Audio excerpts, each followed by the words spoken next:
चल हे झालं होतं आपलं. मग आता Na2CrO4 भेटला आणि तोच तुमचा इकडं खाली कॉपी केलाय. म्हणजे ही रिॲक्शन आपण एक स्टेप मध्ये नाही करणार. हा इथं कॉपी केला. आता याची रिॲक्शन कोणाबरोबर केली? Sulphuric acid. Okay. So the roasted mass is extracted with water when Na2CrO4 goes into the solution leaving behind Fe2O3. ठीक.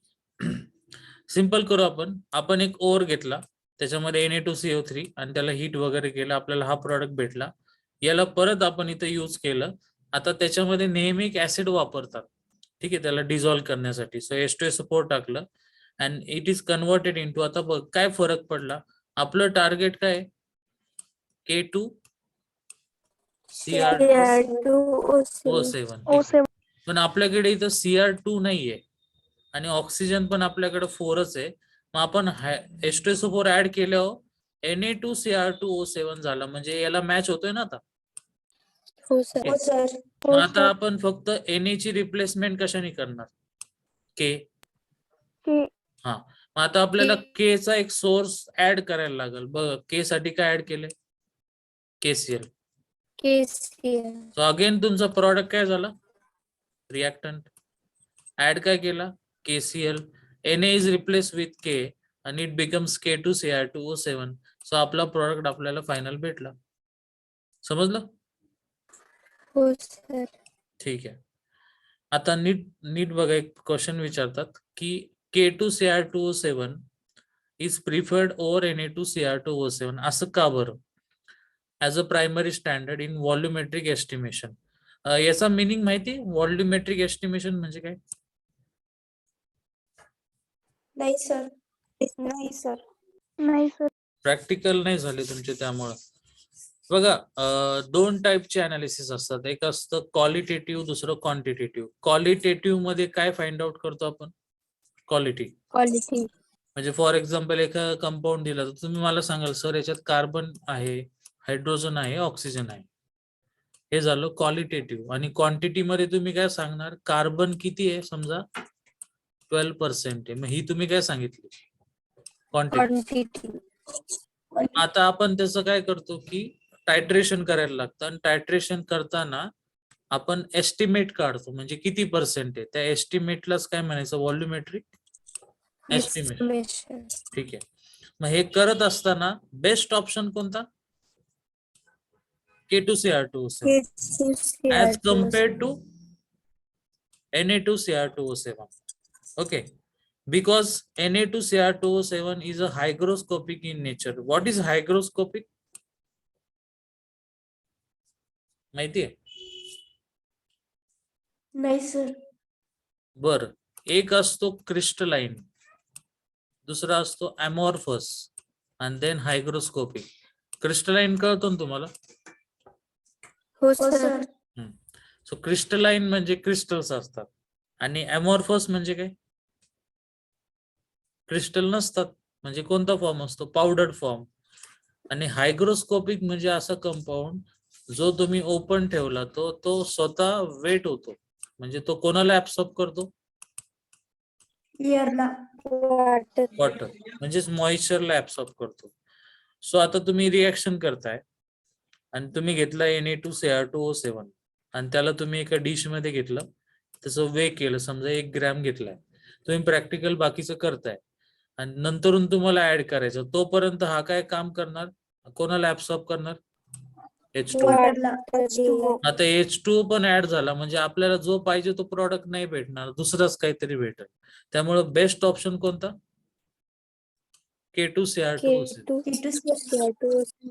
ओके, विचारतात बरं का, लक्षात ठेवा. K2 प्रिफर्ड आहे कोणावरती? Na2 वरती.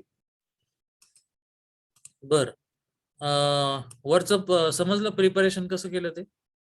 हो सर. किती स्टेप होत्या? 3 स्टेप. ठीक आहे. आणि ती लाईन राहिली वाचायची, ती बघू. The solution is concentrated with less soluble Na2SO4, okay, and crystallizes out. मला एक सांगा, तुम्हाला हे क्रिस्टलायझेशन समजतं का? हो सर. काय असतं सांगा. सॉलिड फॉर्म मध्ये. कसं करतात ते सांगा मला.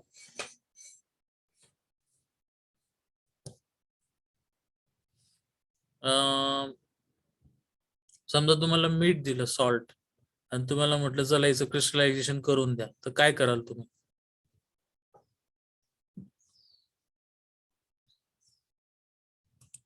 माहिती का नाही सांगा, म्हणजे सांगायला. नाही सर, माहित नाही सर. ओके, 2 मिनिटं सांगतो बघा. 2 7 Na2 Cr2 ठीक आहे. Okay, Cr2O7. ठीक आहे. आता हा जो Cr2O4-2 आहे तो 2 टाइम झाला का बघा. हो सर. ठीक आहे, म्हणजे हा मगाशी आपण जे केलं तेच आहे, त्याच्यात नवीन काही नाही. आणि इथं बघा, solubility of Na2Cr2O7 is highly than K2Cr2O7. Okay, then physical property बघा. कोणाच्या फिजिकल प्रॉपर्टी काय बघतो आपण. K2. सो कलर कोणता आहे. Orange red. नेचर काय त्याचं. Crystalline. Moderately soluble in cold water, म्हणजेच ते जास्त सोल्युबल कोणामध्ये असणार आहे. Hot water. मेल्ट कधी होतो. 398. 398. ओके, सो याचा कलर आहे ऑरेंज रेड आहे. ठीक आहे, या काय झाल्या त्याच्या फिजिकल प्रॉपर्टी. वरती काय बघितलं आपण. प्रिपरेशन बघितलं. ठीक आहे, नीट सांगतो का, हे सगळे असंच्या असं विचारतात पेपरला, याच्यावरच क्वेश्चन टाकतात ते. तुम्ही जर काही मिस केलं तर तुम्हाला वाटतं आम्हाला सॉल्विंगच येत नाही. सो लाईन टू लाईन नीट करायचं ते. ठीक आहे, पुढे बघा आता. Chemical properties. केमिकल प्रॉपर्टी मध्ये इफेक्ट ऑफ हिटिंग. तर साधी गोष्ट आहे, काल पण आपण हेच केलं होतं, आठवत असेल तर. KMnO4 ला हिट केल्यावर काय भेटायचं. तो कंपाऊंड ज्याच्यापासून काय बनवलाय. KMnO4. बरोबर आहे. मग K2Cr2 येतो, 2 क्रोमियम आहे, त्याला हिट केल्यावर काय भेटणार. हा कंपाऊंड, कारण याच्यापासूनच आपण काय बनवला होता. K2Cr2O7. ओके, सो त्यामुळे हा भेटतो. साइड प्रोडक्ट हा भेटतो. ऑक्सिजन रिलीज होतो, कारण आपण ऑक्सिजन पण युज केला होता तिथं. सो ज्या गोष्टी ऍड केल्या त्याच नंतरून काय होतात. रिमूव्ह. ठीक आहे, so this is effect of heating. एका कंपाऊंडचे 3 झाले म्हणजे कोणत्या टाइपची रिॲक्शन आहे. डिकम्पोजिशन. वरती लिहिले बघा, डिकम्पोज. ठीक आहे, देन जसं आपण मगाशी बघितलं KMnO4 चा, आता K2Cr2O7. परत एकदा कलर कोणता आहे. Orange red. ठीक आहे, आता इथं चेक करा, कोणता पण एक घ्या, चला तुम्हाला आवडेल तो. समजा पहिला घेतला, H2S मधला H2 जाऊन S राहतो, म्हणजे removal of hydrogen is oxidation. अजून एखादा बघा, SO3 बिकम्स SO4, अगेन काय. ऑक्सिडेशन. +2 becomes +3, oxidation. ठीक आहे, alcohol is converted into acid, organic मध्ये केलं असेल oxidation. Okay, so this orange colour is converted into green colour. ठीक आहे, सो या टाइप मध्ये ऑक्सिडायझिंग एजंट आहे. सो 2 इम्पॉर्टंट, KMnO4 आणि दुसरा K2Cr2O7. ओके, आता पुढे क्रोमाइल क्लोराइड टेस्ट. ठीक आहे,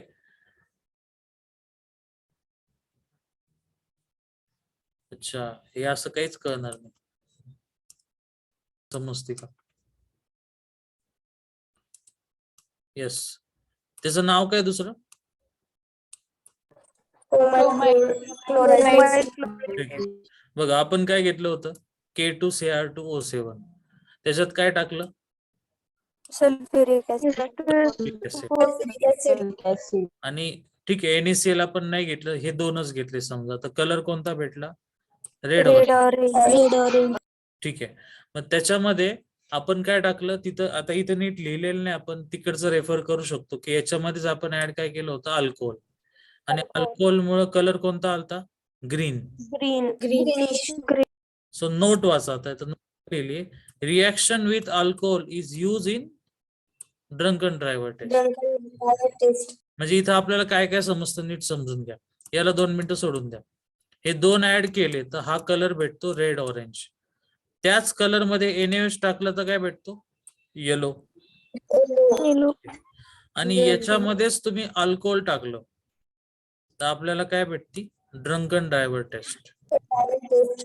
एवढं कळलं? हो सर. ठीक आहे, चला नेक्स्ट. हो सर. बरं, कोणता ब्लॉक संपला? D block. D block is over. D block नंतर एफ ब्लॉक सुरू करायचा आता. आणि एफ ब्लॉक मध्ये तुम्हाला एक होमवर्क दिलं, आठवतंय का? हो सर. बरं.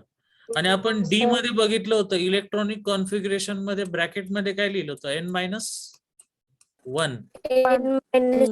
आता इथं काय लिहिलंय N-2. N-2. ठीक आहे. एफ चं दुसरं नाव काय? Transition element. तिसरं नाव काय?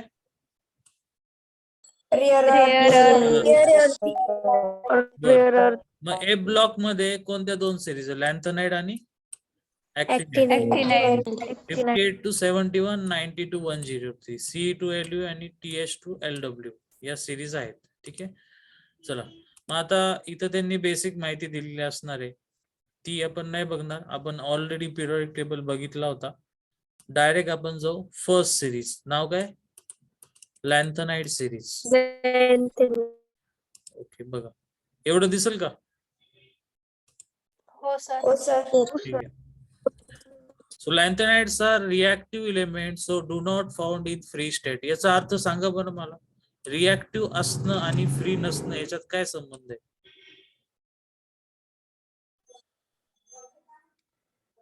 ती खूप रिएक्टिव्ह फ्री स्टेट मध्ये असल्या कारण ते कोणासोबत बी रिएक्ट होऊ शकतात म्हणून ते.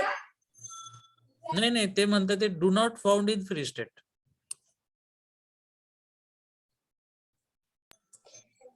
ते रिएक्टिव्ह असल्या कारण ते फ्री स्टेट मध्ये अवेलेबल राहत नाही.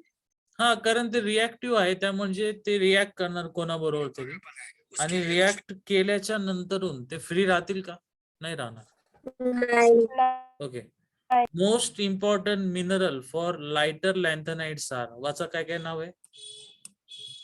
मोनाझाइट, सराइट्स, देन ऑर्थाइट, हेवियर लॅन्थनाइड नावाचा, गॅडोलाइट आणि झेनोटाइप. बरं, हे सगळे काय इम्पॉर्टंट मिनरल्स. ओके, आता हे झालं त्याचे. इथे जनरल इलेक्ट्रॉनिक कॉन्फिगरेशन दिली, ती आता आपण थोडी नीट बघू.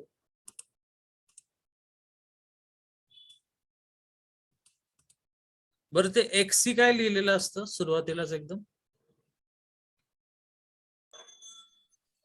झेनॉन. आधीचा नोबेल गॅस. हा, त्याच्या आधीचा जो नोबेल गॅस, त्यालाच काय म्हणतात? नोबेल गॅस स्कोअर झाला तो. ठीक आहे. बरं, आता कॉन्फिगरेशन लिहिताना काय काय? 4F. एफ तर असणार आहे कारण एफ ब्लॉक चाललाय. देन 5S असतो, P पण असतो आणि D पण असतो, आणि नंतरून अजून एक S असतो. पण जरा तुम्ही नीट ऑब्झर्व केलं तर F मध्ये 14 बसतात, 1 to 14 बरोबर आहे. S मध्ये 2 बसतात, ते पण बरोबर आहे. P मध्ये 6 बसतात, ते पण बरोबर आहे. पण D मध्ये फक्त 0 to किती असतात? 1.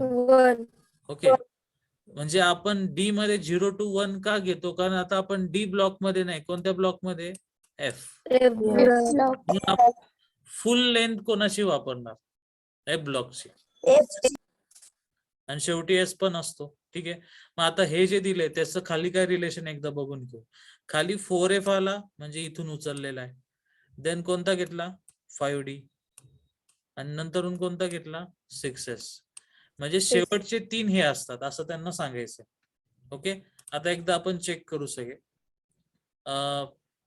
तुम्हाला इथं काय कॉमन दिसतंय? Throughout top to bottom काय काय आहे तसंच राहिलेलं आहे. 6S. बरं, 6S मला दिसतोय. 5D ला नंतर डिस्कस करू आपण. आणि इथं F1 नंतरून काय पाहिजे होता? 2, पण डायरेक्ट काय आला? 3. 4, देन 5, देन 6, देन 7 आणि परत रिपीट काय झाला? 7. ओके, म्हणजे तुम्ही जर नीट बघितलं तर 1 to 7 जो आहे तो सिक्वेन्स थोडा बरोबर आहे, पण तरी पण इथं तो रिपीट होतोय. देन 8 नाही आला, जसं 1 नंतर 2 नाही आला तसं 7 नंतर काय नाही आलं? 9, 10, 11, 12, 13, 14 आणि 14 परत रिपीट झाला, जसं 7 आणि 7 पण काय झालं? रिपीट. रिपीट झालं. ठीक आहे. आता एकदम नीट बघा, सगळ्यांना ऑब्झर्व करा.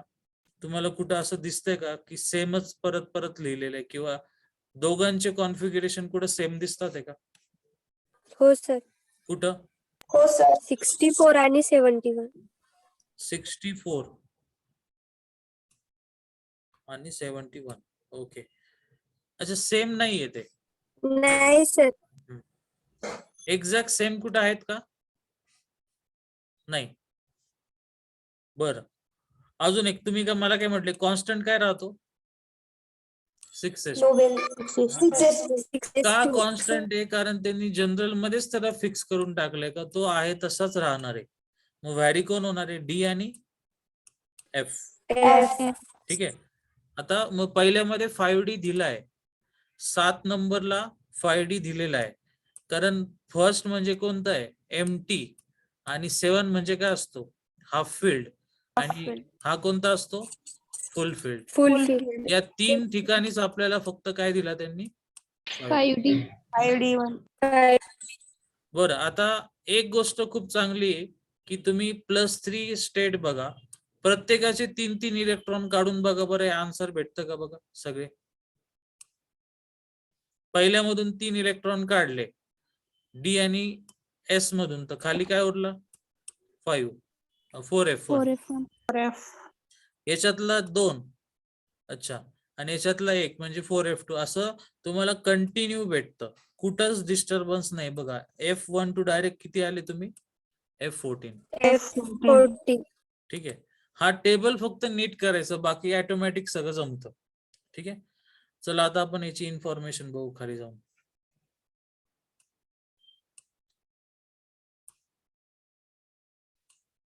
बघा आता, it is noted, it is Sir? Yes बोल. तुम्ही म्हटले होते यामध्ये काहीतरी मिस्टेक आहे. मग तुम्ही सांगितलेच नाही मला. सापडलीच नाही सर. ठीक, बरं, बघू ना आपण. अजून आपल्याकडे कोणती सिरीज आहे? खाली बघा, ऍक्टिनाइड आहे. त्याच्यामध्ये पण एकदा चेक करा काय सापडतं का तुम्हाला. ओके,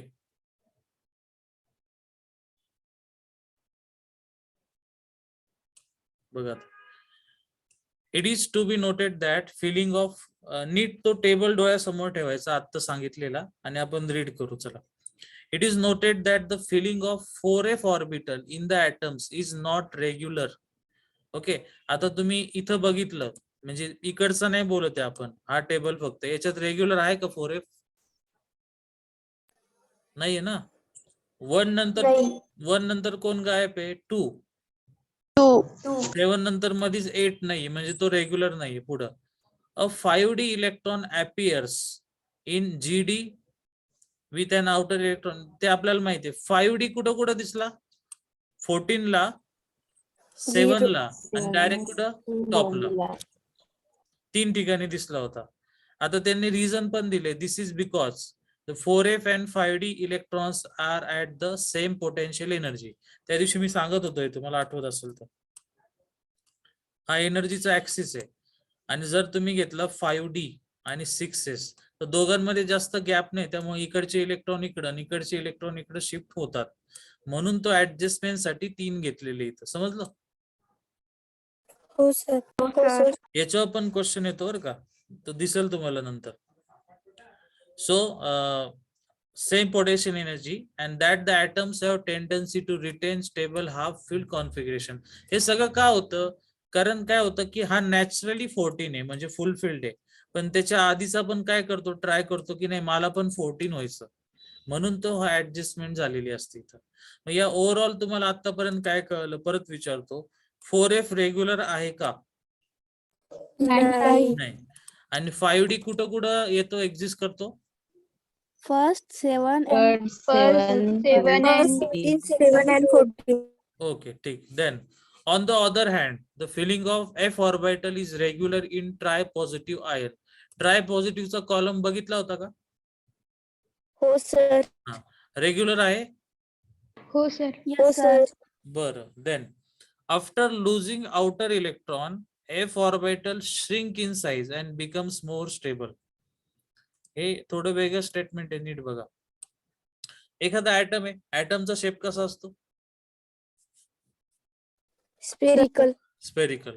मग त्यांनी शेवटचा जो शेल आहे त्याच्यातला इलेक्ट्रॉन देऊन टाकला, मग शेवटचा शेल एक्झिस्ट नाही करत, म्हणजे त्याची साईज काय झाली? Shrink. ओके. आणि श्रिंक झाल्याने काय होतं, न्यूक्लियसचा इलेक्ट्रॉनचा वरचा जो कंट्रोल होतो वाढतो म्हणजे तो कसा झाला? स्टेबल. ठीक आहे. Then PM is the only synthetic radio lanthanide. Important statement नीट समजून घ्या. PM हा एक इलेमेंट आहे, हा रेडिओ ऍक्टिव्ह आहे आणि सिंथेटिक आहे. सिंथेटिक म्हणजे काय?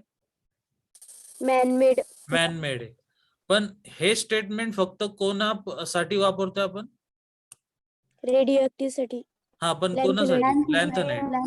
सो लॅन्थनाइड जे 14 इलेमेंट आहे आडवे 14, त्याच्यातला PM हा एकटाच असा आहे जो सिंथेटिक आणि कसा आहे? रेडिओ. रेडिओ. ओके. ते खूप कन्फ्युजन लॅन्थनाइड. असतं. ते असं पण विचारतात, पूर्ण पिरियॉडिक टेबल मध्ये आहे का एफ ब्लॉक मध्ये का लॅन्थनाइड मध्ये, ते माहिती असलं पाहिजे. ओके, एवढं समजलं आतापर्यंत? हो सर. हो सर.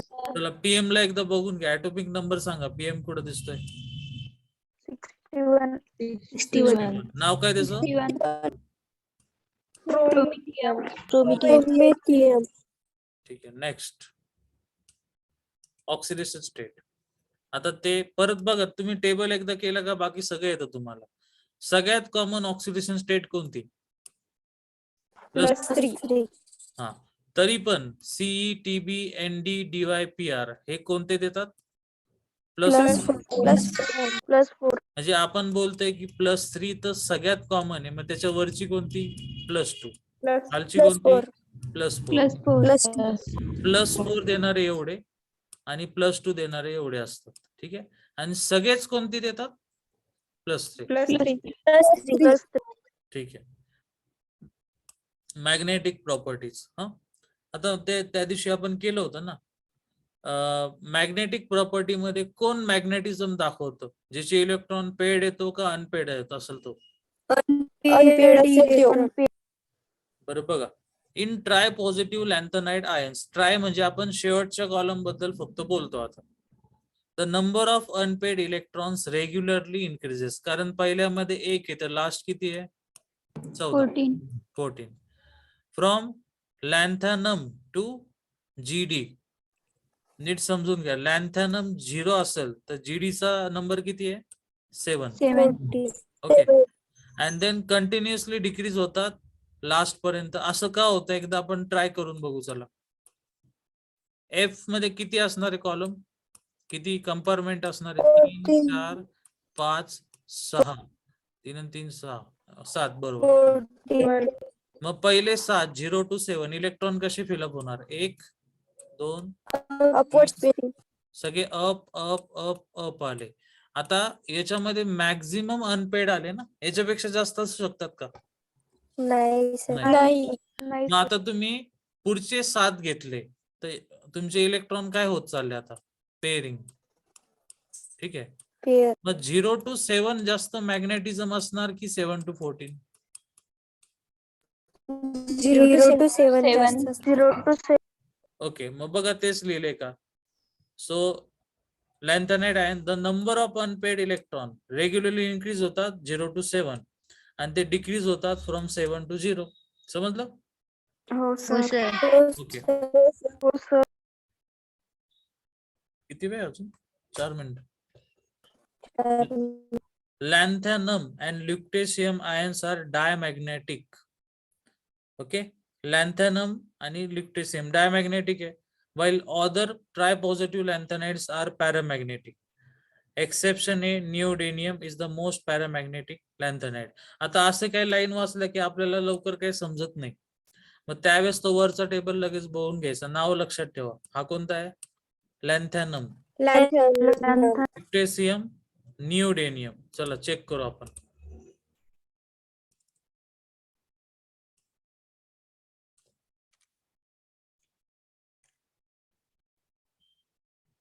पुढे लॅन्थॅनम बघा.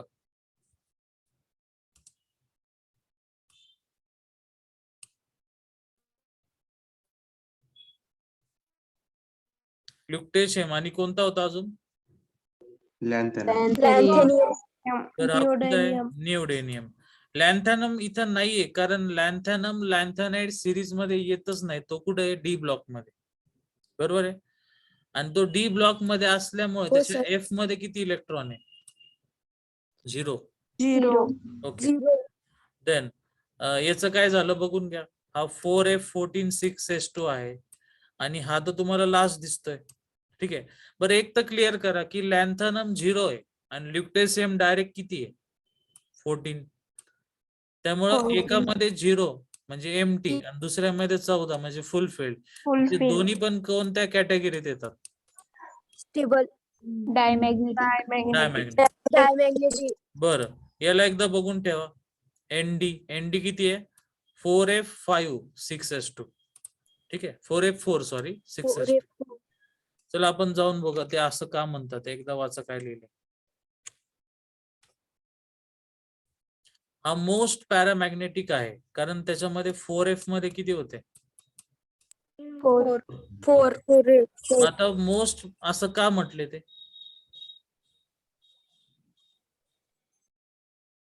एक्सेप्शनल केस येते. तुम्ही नंतर गुगलवर सर्च करा. एक साधा प्रश्न विचारतो चला तुम्हाला.